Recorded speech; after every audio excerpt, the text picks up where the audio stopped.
You know that feeling when you hear an engine rumble from 2 blocks away and your head turns before your brain even registers why? Your pulse lifts. Your eyes find it instantly.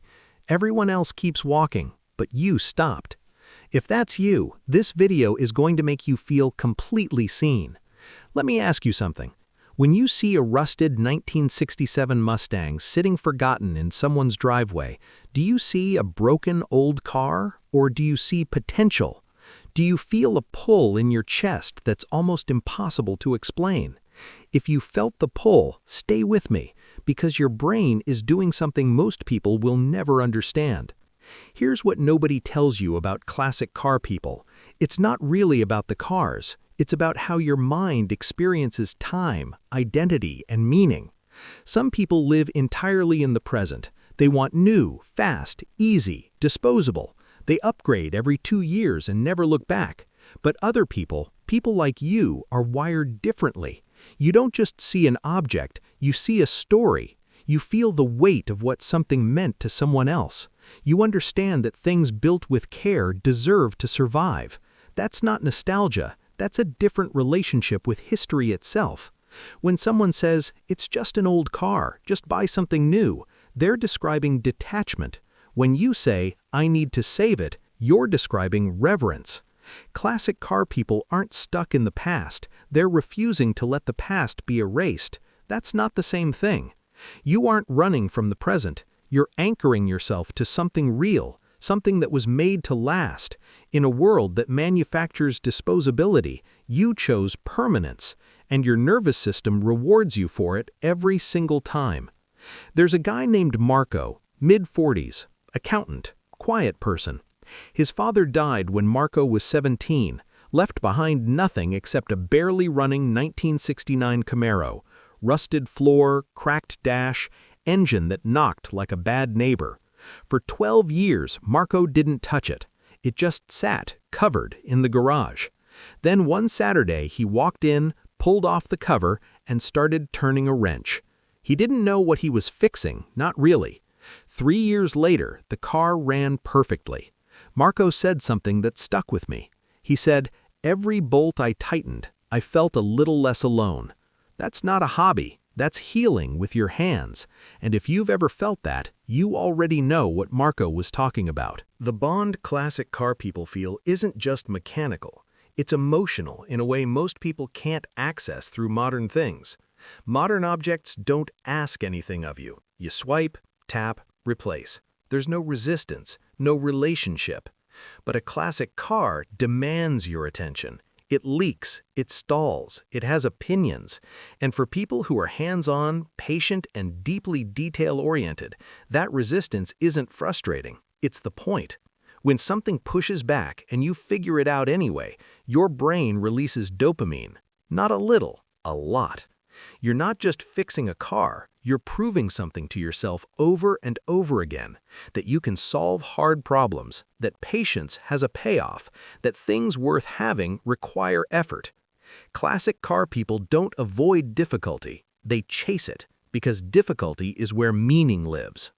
Most people want results without resistance. You want the resistance because you know what's waiting on the other side of it.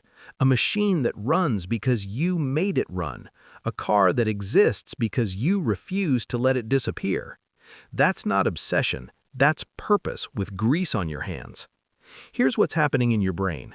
Classic cars trigger what psychologists call flow state more reliably than almost any other hobby. Flow is that condition where time disappears, where you're completely absorbed, where nothing outside the task exists. Mihaly Csikszentmihalyi, who spent decades studying this, found one thing consistently. Flow requires the right balance of challenge and skill. Too easy and you're bored. Too hard and you're anxious. Classic car restoration lands perfectly in the middle, every single session. There's also something else. Working with your hands activates the somatosensory cortex. It reduces cortisol. It lowers your resting heart rate. Your body physically calms down when you're doing physical, focused work. People who feel overstimulated by screens and noise. People who feel mentally exhausted by abstract, invisible work all day. Classic cars give them something concrete, something you can touch, something with immediate feedback. Turn the bolt, hear the difference. Your brain loves that. Research on hobbyists who restore vintage objects consistently shows something interesting. These people score higher in conscientiousness, patience, and long-term thinking. They're less impulsive. They're more comfortable with delayed gratification. They plan in years, not days. They also tend to score high in what psychologists call object attachment, the ability to form emotional bonds with physical things, not because they lack human connection, but because they understand that objects carry memory, objects carry identity, objects carry the hands that made them. So basically, classic car people are the ones who actually finish what they start, while everyone else is on to the next shiny thing. And somehow, we're proud of that. But here's the most profound part. This was never just about cars. When you bring a car back from the edge of oblivion, something that was weeks away from being crushed, that no one believed in anymore, you have performed an act of rescue that will outlast you. Classic car people understand something deeply, that not everything old is obsolete, that beauty doesn't expire, that craftsmanship from 50 years ago can still take your breath away. In a culture that worships the newest version of everything, you chose to look backward, not to escape, but to remember what quality actually felt like, what permanence actually meant. You didn't just choose a car, you chose a set of values: patience, craft, restoration, respect. Those are rare now. You are rare now. And the world needs more people who know how to finish what they start, who know how to look at something broken and see what it could be, who know that some things are worth saving, even when everything says to let go. We love things that the world gave up on, and that's not just a hobby, that's a philosophy. So, the next time someone asks why you spend your weekends under a car, why you drive something without Bluetooth or backup cameras, why you talk about compression ratios at dinner, remember something. Your brain didn't just choose a car, your brain chose a way of being in the world, one that values depth over speed, history over hype, and the deeply human satisfaction of making something broken run again. If this hit home, subscribe. More of these deep dives are coming.